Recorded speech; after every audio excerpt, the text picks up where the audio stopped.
आ रही है बात समझ में? तो ये प्रभु की लीला है। और वहां पर बताया ऐसी अवस्था में जो लोग सिर्फ नहीं गुरुजी, हम तो एक ही चीज मानते हैं, नहीं भगवान, हम तो एक ही चीज मानते हैं, यहीं बैठ के आपकी सेवा करना, पूजा करना, यही हमारा धर्म है, आपके चरण दबाना हमारी सेवा है, आपके लिए रोटी पका के खिलाना हमारी सेवा है, हम तो दूसरा कुछ नहीं करेंगे। भगवान बोलते हैं या गुरु बोलते हैं, तू लायक नहीं है, मुझे अभी रोटी नहीं खानी है। जैसे श्री महाप्रभु जी के सेवकों का चरित्र आप देखो, अपने आप आपको समझ में आ जाएगा। श्री महाप्रभु जी के सेवकों का चरित्र आप देखो, अपने आप आपको समझ में आ जाएगा कि उनका स्वरूप कैसा है। ठाकुर जी की सेवा करने विराजमान है, ठाकुर जी की रोटियां कर रहे हैं श्री महाप्रभु जी, और ठाकुर जी को भोग लगाना है। इतने में एक बनिया रोता रोता आया और पद्मनाभ दास जी कहते, तू चुप रहे, रो मत, क्यों रो रहा है? बोले इनके पीछे पीछे आ रहा था, मेरी संपत्ति खत्म हो गई, इनको बोलो ये दे। बोले मैं देता हूं, चल। गुरु को पता तक नहीं चला। और पद्मनाभ दास जी जिन्होंने संकल्प ले रखा था कि आज के बाद मैं भागवत नहीं करूंगा, बोले कोई बात नहीं, आज मेरी वो प्रतिज्ञा, मेरा नियम टूटे तो टूटे, पर मेरे गुरु की शांति और आनंद भंग ना हो, ये मेरी भक्ति है। और अपना धर्म गिरे रख करके, धर्म को बेचा, गिरवे रख दिया। गिरवे मतलब क्या बोलते उसे? अडाणे। अच्छा, अटाणे रखा, हाँ, वो आपके मारवाड़ी में।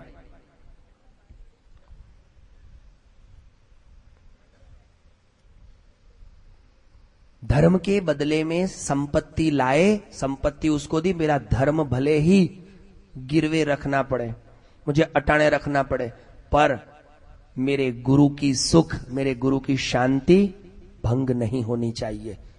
ये सेवा है, ये भक्ति है, और वो भक्ति उन्होंने करी। ऐसे सेवक हो ना तो भगवान स्वयं उन पर कृपा करके, मथुराधीश जी भी उनके सामने हाथ जोड़ के डरते हैं, तब भगवान जाके बात करते हैं। क्योंकि सबसे पहला साधन कौन है ज्ञान प्राप्ति का? गुरु। और गुरु की शरणागति नहीं की। यस्य देवे पराभक्ति यथा देवे तथा गुरु, जैसी देवता में ऐसी ही।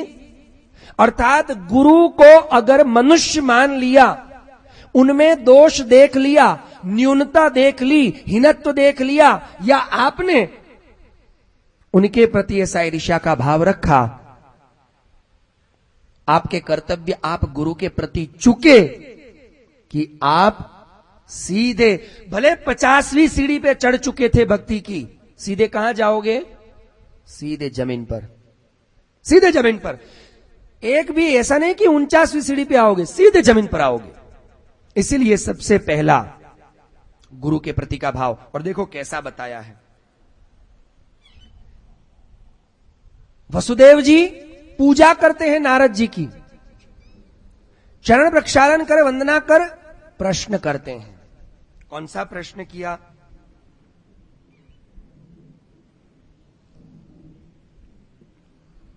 तो हम वो देखे कि गुरु मतलब उपनीयतु यश शिष्यम, पहले अपने शिष्य को चुने, और गुरु चुन ही लेता है। कितनी भरी भीड़ में, 5000 की भीड़ में वो जान लेता है कि इसमें वो पोटेंशियलिटी कैलिबर है, तो चुनकर उसमें अधिकार संपादन करवाए। अधिकार संपादन कराने के बाद स्वयं अध्यापयेन द्विज, उसे स्वयं ज्ञान दे। और कैसा ज्ञान दे? ये और बड़ी बात है। सरहस्यम सकल्पम तमाचार्यम प्रचक्षते। सिर्फ दीक्षा देकर के छूट जाए वो गुरु नहीं। श्री महाप्रभु जी कह रहे हैं अधिकारी बनाए, अधिकार दें, अधिकार देने के बाद ज्ञान भी दे। और वो ज्ञान कैसा दे? स्वयं वो ज्ञान पहले वो अपने अंदर उतारे, फिर वो ज्ञान शिष्य के अंदर उतारे। और वो कैसे पढ़ाए? सरहस्यम। वेद पढ़ाना बड़ी बात नहीं है। कौन से गुरु के पास वेद पढ़ना और कौन सा वेद पढ़ाने वाला गुरु, क्योंकि यहां पर ये वेदज्ञ गुरु की बात चल रही है, क्योंकि ज्ञान लीला है ना। तो कह रहे हैं सरहस्यम, सिर्फ मंत्र पढ़ाना वो गुरु का काम नहीं है। सरहस्यम, वेद के मंत्रों के रहस्यों को समझाते हुए मंत्र पढ़ाना।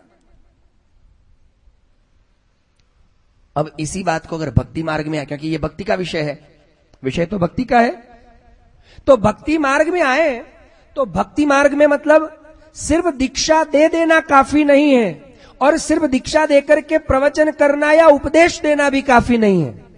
तो फिर क्या? सरहस्यम,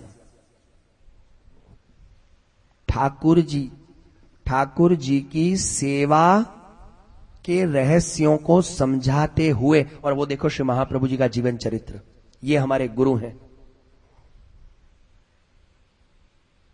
सबके घर जा जाके ठाकुर जी की सेवा स्वयं सिखाई। सबके घर जा जाके, और सिर्फ सेवा नहीं सिखाई, सेवा रीत प्रीत ब्रज जन की, जनहित जग प्रगटाई, प्रगट वे मार्ग रीत दिखाई। सिर्फ प्रकट कर दी, लिख दिया नहीं। किसी ने आके कहा जय जय कृपानाथ, ठाकुर जी की सेवा करूं पर चित्त नहीं लगे हैं। नहीं लगता चित्त? तुझे कृष्णाश्रय पढ़ाते हैं, चलो। गुलाम मिश्र को कृष्णाश्रय पढ़ाया, वहां जितने दिन रहे कृष्णाश्रय पढ़ाया, समझाया, सेवा का सरहस्यम। सरहस्य मतलब आप ठाकुर जी की सेवा करते हो और कितने साल से मंदिर में दर्शन करते हो। और सिर्फ कृष्ण की बात नहीं कर रहा हूं, जो लोग कृष्ण की सेवा नहीं करते, भले शिव जी की सेवा करते हो, मैं तो उनको भी पूछना चाहता हूं। शिव जी की सेवा करते हो तो शिव जी को जानते हो, सेवा कैसे की जाती है? सरहस्यम। सरहस्यम मतलब उस सेवा के सारे पहलुओं को समझाते हुए उसके भावों को, वरना वो भाव कैसे आएगा? अब आपने ठाकुर जी की सेवा करना प्रारंभ किया और आपने वो सेवा रीत की, वो कौन सी पुस्तक आती है ना, वो सेवा रीत सब लिखी होती है, आपने घर जाके पढ़ ली और उस दिन लिखा है आज आपके ठाकुर जी को दुगदुगी आएगी। अब आप कहां दुगदुगी धराओगे? आप बोलोगे दुगदुगी तो हम बजाते थे बचपन में, और इसमें लिखा है ठाकुर जी को दुगदुगी धराई जाएगी। तो क्या डुगडुगी बजाने वाली डुगडुगी यहां लाके रख दोगे? डुगडुगी मतलब क्या? लिखा है ना, दुगदुगी श्रृंगार है, जन्माष्टमी के दिन आता है। तो दुगदुगी क्या है, क्यों धराई जाती है, किस दिन धराई जाती है, उसके पीछे क्या लीला भाव है, क्या रहस्य है, ये सरहस्यम। समझ में आया? और सकल्पम, तो जो लोग शिव जी की पूजा करते, मैं उनसे पूछता हूं शिव जी को पानी क्यों चढ़ाते हो, बताओ। यहां तो ब्राह्मण लोग ज्यादा है ना, है? और अधिकतर ब्राह्मण लोग शिव जी को मानने वाले होते हैं। तो मैं पूछना चाहता हूं कि जो लोग शिव जी की पूजा करते हैं, अपने आप को ब्राह्मण मानते हैं, मैं उनसे पूछता हूं, बताइए शिव जी को पानी चढ़ा के ही पूछते क्यों हैं? जरा बताएगा कोई?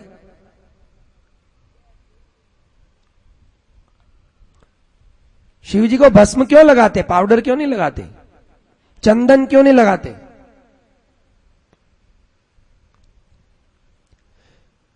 जिसकी भी पूजा करते हो, सरहस्य ज्ञान, वेद, तो वेद का ये मंत्र कौन सी शक्ति लिए हुए है, इसका देवता कौन है, इसका छंद क्या है?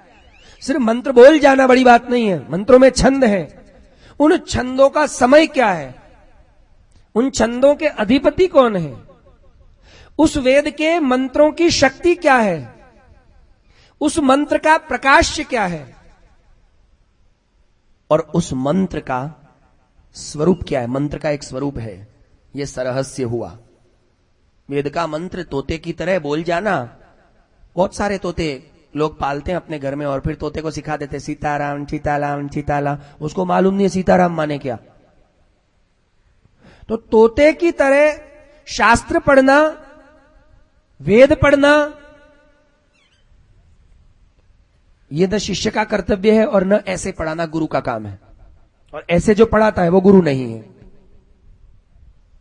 इसलिए गुरु की व्याख्या मनुस्मृति में आई सरहस्यम, रहस्यों के साथ, सकल्पम, कल्प के साथ। कल्प मतलब वेद पढ़ने के पहले निरुक्त, छंद, ज्योतिष, व्याकरणों इत्यादि उनके कल्प जो हैं वो कल्प पढ़ने पड़ते हैं, और कल्पों का पूर्णतः ज्ञान देकर के वेद पढ़ाए वो गुरु, नहीं तो गुरु नहीं। ऐसे सेवा भक्ति मार्ग में सेवा का कल्प क्या, अनुकल्प क्या? आप लोग जानते हैं सेवा का कल्प क्या और अनुकल्प क्या? सिर्फ ठाकुर जी पधरा दिए और सेवा करने लग जाओ तुम, कभी उधर जड़ा, कभी लोग नहीं समझते इसलिए ठाकुर जी को ऐसे बैठाते हैं, ऐसे बैठाते हैं, स्नान कराएंगे तो ऐसे ऐसे मस लेंगे। अरे तुम्हारे बच्चे को कभी ऐसे गोल गोल घुमा घुमा के घिसा, कभी साबुन लगाओ, ऐसे नहलाते हो बच्चे को? आपका छोटा बच्चा है 1 साल का, उसको ऐसे ऐसे गोल गोल घुमा घुमा के ऐसे नहलाओगे? अब बालकृष्णलाल जी को उठाया, कभी इधर घुमाया कभी इधर घुमाया, बालकृष्णलाल जी बेचारे गोल गोल घूम के थक गए। ऐसा है प्रभु लौकिक बालक नहीं है। सबसे पहली बात, वो जगत के बाप भी हैं और महाराज भी हैं। कभी आपने सीरियलों को देखा हो, क्योंकि सही मायने में राजा रजवाड़ा देखा कि नहीं देखा मुझे मालूम नहीं है, पर सीरियलों में देखा होगा कि जब राजा तैयार होने जाता है तो वो एक कुर्सी पे बैठ जाता है, उसको जरा सा भी उठाया नहीं जाता। कपड़े पहनाने में, गहने पहनाने में, तो अगर राजा मान के उसकी सेवा कर रहे हो तो भी उसको उठाना जायज नहीं। और टेढ़ा बाका नुपुर धराना है तो ऐसे करके चरण ऐसे किया, यहां से उठा के ऐसे किया, तो वो कल्प आपको मालूम नहीं है। और मतलब भगवत स्वरूप की कि इतने कोमल है कि अगर उनकी सोने की गद्दी में एक छोटा सा बाल रह जाए तो भी उनके श्रीअंग पर निशान पड़ जाते, इतने कोमल हैं ये हमारे कन्हैया। मक्खन आरोग आरोग के मक्खन जैसे हो गए। अब बताइए, सकल्प मतलब उसके सारे कल्पों के सहित, सिर्फ श्रृंगार ही कल्प नहीं है, सामग्री भी कल्प है, कीर्तन भी कल्प है, और इन सबके पीछे की कुछ रहस्यमय जानकारी, कि जैसे ठाकुर जी के जो अंग वस्त्र होता है, अंग वस्त्र मतलब स्नान कराने के बाद पहुंचने का कपड़ा, वो कैसा होता है मालूम है?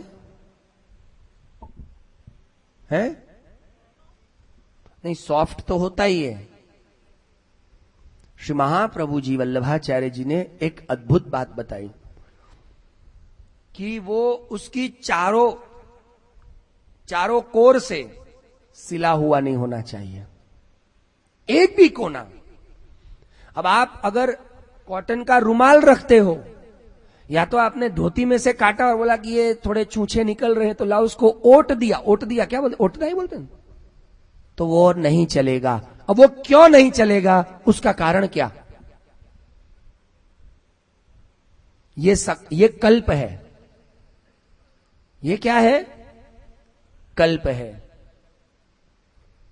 इन सारे कल्प और अनुकल्प, अगर सेवा नहीं निभती है तो सेवा का सबसे पहला अनुकल्प है शरणागति, और कल्प है समर्पण। तो समर्पण कैसा होना चाहिए? सिर्फ ठाकुर जी को दूध धरा के दूध पीना ही समर्पित जीवन नहीं है।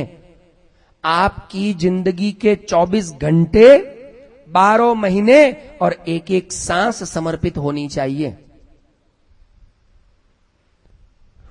एक भक्त का उठना, बैठना, जगना, सोना समर्पित होना चाहिए। ये उसके कल्प अनुकल्प। इसके साथ जो ज्ञान दे वो गुरु। और वो ज्ञान कैसे देगा? सिर्फ बैठा के बोल बोल के नहीं। गुरु की व्याख्या है, अपने जीवन में स्वयं आचरण करके, आचिनोति शास्त्राणि स्वाचारे स्थापयत्यपि, सारे शास्त्रों का अध्ययन कर निचोड़ लेकर के अपने जीवन में अपना करके उसके अनुभव से आपको समझाए, दिखाए और सिखाए, ये गुरु। ऐसे गुरु के चरणों में बैठ करके कैसे प्रश्न पूछा जाए? तो वसुदेव जी ने प्रश्न पूछा। वसुदेव जी पहला प्रश्न पूछते हैं कि मुझे ये बताइए आप, भगवन भवतो यात्रा स्वस्थये सर्वदेहिनाम कृपणानाम यथा पित्रो उत्तम श्लोक वर्तमनाम। आप जैसे साधु संतों का, भगवदियों का चलना फिरना, उठना बैठना इस संसार के कल्याण के लिए ही होता है। तो आप यहां पधारे हैं तो निश्चित ही हमारा कल्याण सोच के पधारे होंगे। तो कृपा कर मुझे जवाब दीजिए। भूतानाम देवचरितम दुखाय च सुखाय च सुखायैव हि साधूनाम त्वाम दृशामच्युतात्मनाम भजन्ति ये यथा देवान देवा अपि तथैव तान छायेव कार्य सचिवा साधवो दीनवत्सला। हे भगवान, इस दुनिया में देवताओं का चरित्र भी कल्याणकारी नहीं है। कभी कभी देवताओं के चरित्र भी संसार के लोगों के लिए दुखावह हो जाते हैं, जिसके लिए कोई प्रमाण भी देते हैं। देवताओं के चरित्र मतलब ये याद कौन से चरित्र को लेकर के कर रहे हैं? देवताओं के चरित्र, देवता मतलब अग्नि, इंद्र, वरुण, वायु इत्यादि देवता, गणपति, गणनायक, विनायक इत्यादि देवताओं की चर्चा चल रही है यहां पर। देवताओं का चरित्र, भूतानाम देवचरितम दुखाय च सुखाय च, देवताओं का चरित्र भी प्राणी मात्र के लिए दुख का हेतु कभी कभी बन जाता है और कभी कभी ही सुख का हेतु बनता है। पर सुखायैव हि साधूनाम, सदगुरु का चरित्र, सदगुरु का जीवन याद रखना। सदगुरु का स्वरूप समझाया है और अत्यंत करुणामय, ममतामय सदगुरु कैसे होते हैं और वो क्या करते हैं। वो कहते हैं कि देवताओं का चरित्र दुख के लिए होता है। कौन से देवताओं का चरित्र यहां याद कर रहे हैं? वो लीला याद करो। ये लीला कौन सी लीला है? ये इंद्र कौन है? देवता। उसका चरित्र ब्रजवासियों को दुखदायक हुआ, और सिर्फ ब्रजवासियों को ही नहीं, उन 50 मरुदगणों को और देवताओं को भी तो भोगना पड़ा। ब्रज पर अत्याचार करना इंद्र को भोगना पड़ा, और ब्रजवासियों को दुखदायक हुआ कि नहीं हुआ? तो कभी कभी देवताओं का चरित्र प्राणी मात्र के लिए दुखदायक होता है और कभी कभी ही सुखदायक होता है। पर जो भगवदीय, जो साधु, जो संत, जो सदगुरु, उनका चरित्र। और एक बात हमेशा याद रखना, यहां पर यह बात वसुदेव जी कह रहे हैं, गुरु के चरणों में कैसी विनती कर रहे हैं, कैसे जाना, और तब जाकर के ज्ञान प्राप्त होगा भगवत धर्मों का, और तब जाकर के ही मुक्ति लीला हमारे जीवन में घटित होगी। आप इन सब साधनों के बिना जाओगे।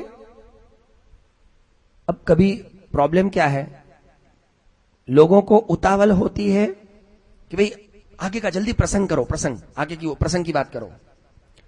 पर मुझे यह समझ नहीं आता कि प्रसंग के पहले इस बात को नहीं समझोगे तो प्रसंग कैसे समझोगे। जैसे आपको प्लेन में बैठने की बड़ी जल्दी है, पर प्लेन में बैठने के पहले भाई चेकिंग करवाओगे नहीं, सिक्योरिटी चेकिंग करोगे नहीं, बोर्डिंग पास लोगे नहीं, टाइम से पहले पहुंचोगे नहीं, और उन सब चीजों की जानकारी लोगे नहीं, तो फ्लाइट में जाओगे कैसे? और फ्लाइट तुम्हारे लिए रुकेगी थोड़ी, उड़ जाएगी वो। उसकी जानकारी होनी जरूरी है, नहीं तो आपको मालूम नहीं है, जानकारी नहीं है, या तो कोई गया है उससे जानकारी लो। और या तो सीधे सीधे गवर्नमेंट से जानकारी लो, नहीं तो क्या होगा, आप सिक्योरिटी चेकिंग के लिए जा रहे हो फ्लाइट में बैठने के लिए, और आपका जो पर्स है उस पर्स में आपने रिवॉल्वर भी रखी है, चाकू भी रखा है। बोले हमने तो सफरजन सेब काटने के लिए, सफरजन मतलब सेब काटने के लिए रखा है। वो बोले सेब काटने के लिए रखा हो, कुछ भी हो निकालो। मालूम नहीं है, या तो पकड़े जाओगे, क्या करोगे? तो जानकारी जरूरी है। ऐसे ही हमको भगवान के चरणों की फ्लाइट में बैठ के भगवान के धाम में पहुंचना है, तो पहले ये सब जानकारी जरूरी है। वरना अगर हम इन सब साधनों को लिए बिना गए, कहीं ना कहीं बीच में अटक जाएंगे। वो कहते हैं कि सदगुरु कैसे होते हैं, उनका चरित्र हमेशा याद रखना। जो गुरु है ना, उनका चरित्र आम इंसान समझ नहीं सकता, और आम इंसान को समझ में आ जाए तो वो गुरु हो नहीं सकता। और ऐसा दृष्टांत आपको महाप्रभु जी के जीवन चरित्र से बताऊं पहले, कि एक बार श्री महाप्रभु जी ने अपना स्वरूप समझाने के लिए, पर वो तो फिर भी सूरदास जी जैसे कोई भगवद यही समझे, सब तो नहीं समझे, दूसरे लोगों के मन में फिर भी शंका रही। श्री महाप्रभु जी ने ऐसी लीला प्रकट करी, एक बार कहा, अरे आज मेरे पेट में बड़ा दर्द हो रहा है, पेट में बड़ा दर्द हो रहा है। तो किसी ने कहा कहीं वैद्यराज को बुलाएं, किसी औषधि वाले को बुलाएं, किसी हकीम साहब को बुलाएं। बोले ये नहीं, मेरा ये दर्द इससे दूर नहीं होगा। इतने में एक प्रेमी भक्त आजवाइन ले आए और हींग ले आए। बोले लो कृपानाथ, इसको फाक जाओ। और उस वक्त श्री आचार्य चरण संध्या वंदन कर रहे थे, तो आपके आगे जो अग्नि कुंड था वो प्रज्वलित था। तो जैसे ही हींग और आजवाइन थी, उस आप श्री ने कहां पधरा दी? स्वाहा, अग्नि में।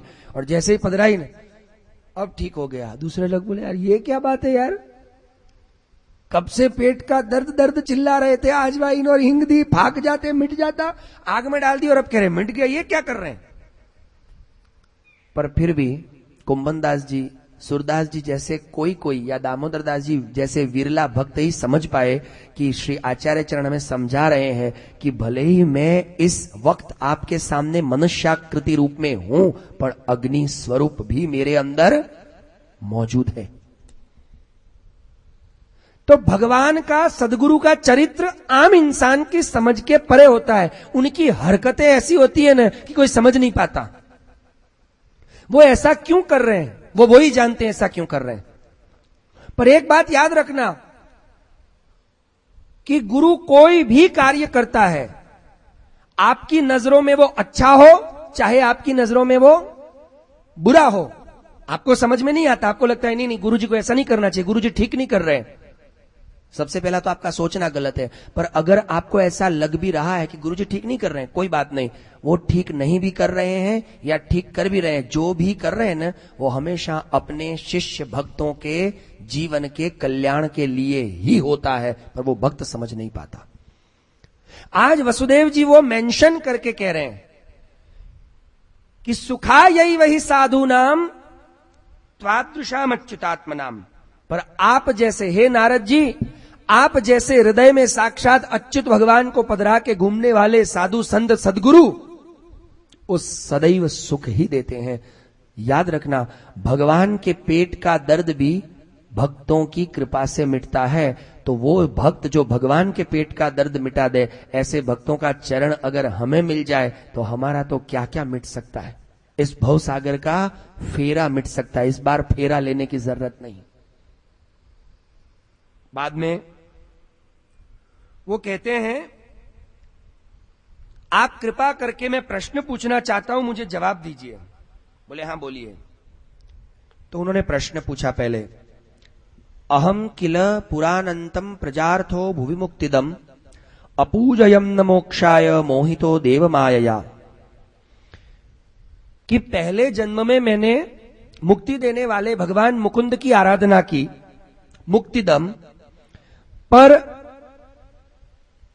मेरी आराधना का उद्देश्य मुक्ति प्राप्त करना नहीं था, मुझे उनको पुत्र रूप में प्राप्त करना था, और वो भगवान की लीला से मुग्ध हो रहना ही मेरा एक एम था, और वो हुआ। इस बार भगवान मेरे पुत्र बन के पधारे। यथा विचित्र व्यसनात् भक्तिर विश्वतो भयात् मुच्येम यंज सैवाद्धा तथा न शादि सुव्रतम। पर फिर भी मुझे मोहरूप संसार में, इस विचित्र मोहरूप संसार में दुखों को प्राप्त करने के लिए, देखो ना कंस के द्वारा क्या प्राप्त हुआ वसुदेव जी को, दुख और कष्ट ही प्राप्त हुआ ना, अपनों से ही। ये संसार कैसा विचित्र है, क्यों संसार को विचित्र कहा? अब ज्यादा मैं गहराई में नहीं जाकर के थोड़ा सा, क्योंकि लोगों को अब थोड़ा सा ऐसा लग रहा है कि आगे कब बढ़ेंगे, तो अब आगे बढ़ते हैं थोड़े थोड़े। संसार को विचित्र क्यों कहा? क्योंकि संसार की विचित्रता ऐसी है कि कष्ट, दुख अपनों से मिलते हैं, परायों से कभी नहीं मिलते। इस दुनिया में आप हमेशा अपने जीवन की, भूतकाल की घटनाओं पर या जीवन के किसी भी पहलू पर आप गौर करिएगा, आपको जब भी कोई कष्ट मिला होगा, जब भी कोई तकलीफ पड़ी होगी या कोई दुख मिला होगा, अपनों से मिला होगा। क्योंकि गैरों को तो मालूम ही नहीं था कि हम किस बात से दुखी हो सकते हैं। गैरों को कहां मालूम है कि हम किस बात से दुखी हो सकते हैं, अपनों को ही मालूम है किस बात से इसको दुख होता है, इसलिए दुख हमेशा अपने ही देते हैं। और इसलिए अपने दुख देते हैं, फिर भी हम उन्हें अपना मानते हैं, इसलिए मोह में फंसकर उन्हीं दुखों में जीते हैं और दुखों को दूर करने के लिए ही जिंदगी पूरी बर्बाद कर देते हैं, उन्हीं दुखों को दूर करने के चक्कर में। और सही मायने में जो सुख परब्रह्म की, उस प्रेमात्मिका भक्ति को प्राप्त करना, वो नहीं कर पाते। तो उनका प्रश्न है, आप मुझ पर ऐसी कृपा करिए नारद जी कि मैंने भगवान को पुत्र रूप में चाहा था और भगवान मुझे इस जन्म में पुत्र रूप में मिले, मैंने उनको प्रेम भी किया, फिर भी मुझे इस संसार का, ये दुख रूप, मोह रूप संसार की ममता और अहंता में बंधना पड़ा। तो अब ऐसी कृपा करें, ऐसा कुछ मुझे बताएं रास्ता, उपाय, कि मैं इस दुखावह मोहमय संसार से पार हो जाऊं। और नारद जी ने बड़ी शाबाशी देते हुए, बड़े प्रसन्न होते हुए उनको कहा, सम्यगेतद्व्यवसितम् भवता सात्वतर्षभ। वसुदेव जी, अब आप सही रास्ते पे आए। सम्यगेतद्व्यवसितम्, सम्यगेतद्व्यवसितम् मतलब बहुत भटक लिए, पर अब आपकी बुद्धि स्थिर हुई है। क्यों? क्योंकि आपने यत्पृच्छ से भागवतान धर्मस्त्वम विश्व भावनात्, उस विश्व भवन भगवान को प्रसन्न करने वाले, उनको प्राप्त कराने वाले, उनके अंदर प्रेम और भक्ति को प्रदान करने वाले भागवत धर्मों के प्रति आपका प्रश्न है। इसलिए अब आपकी बुद्धि सम्यक व्यवसिता, अब स्थिर हुई है। अब तक बहुत भटकी। हम लोग जीवन में हमेशा कंफ्यूज्ड रहते हैं, पर अब जाकर के वो नारद जी कह रहे हैं, आप बहुत कंफ्यूज थे, पर अब लगता है कि आपकी बुद्धि ने एक मकाम हासिल कर लिया है। नाउ अब यू आर अ स्टेबल। अब समझ में आया, अब आप स्टेबल हुए, अब तक भटक रहे थे। पांव, हम बोलते ना यार, ये आदमी कब अपने पांव पे खड़ा होगा, ये कब एक मकाम पे पहुंचेगा। सच्चा मकाम ही वो है कि हमें हमारे ओरिजिनल मकाम की याद आए। अभी आज तो मुशायरे का कोई कार्यक्रम नहीं है, नहीं तो अभी आपको अच्छी अच्छी शायरी सुना था कि सही मायने में हम कहां कहां कौन कौन से मकान ढूंढ रहे हैं। सही मायने में हमारा जो घर था उसको तो हम छोड़ आए, उसको भूल आए, और उसकी और अब गति करनी है, और वो गति कराएंगे हमको नारद जी।